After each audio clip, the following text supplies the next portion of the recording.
अरे बाप रे, वयाचं कोण आहे?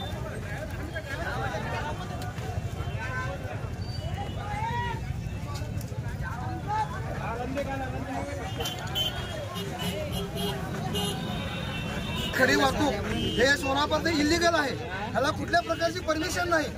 तरी तुळजापूर नाक्यावरून पोलीस लोक चिरीमिरी गुन्हे गाड्या सोडतात. असे इथं आमच्यासारख्या गोरगरीब लोकांना प्राणाला मुकावं लागतंय.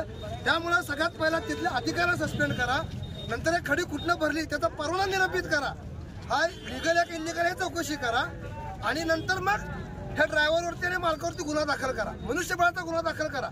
मनुष्यबळाचा साधा सुद्धा गुन्हा नाही. जे ऍक्सिडेंट झालंय कुणाचं झालंय? एक मुलगीचा झालेला ऍक्सिडेंट आहे. किती वर्षाची आहे? 6 काय झालं त्याला? कुठं दुखापत झाली? पायाला मांडीवर दुखापत झाली, चांगलं टायर गेलं, बघून काय इथं दिसतच. आणि सगळ्यात पहिला त्या गाडी मालक ड्रायव्हरकडे लायसन आहे का तुम्ही सगळं चौकशी करा. परवा दिवशी पण तिथं एक गेंटाळ चौकात एक लेडीज तिला जीवाला मुका 3 महिन्यापूर्वी पण अशीच घटना घडली सरस बिअर बार जवळ. एका लेडीजला डंपरच्या खाली असं तिला प्राणाला मुकावं लागलं.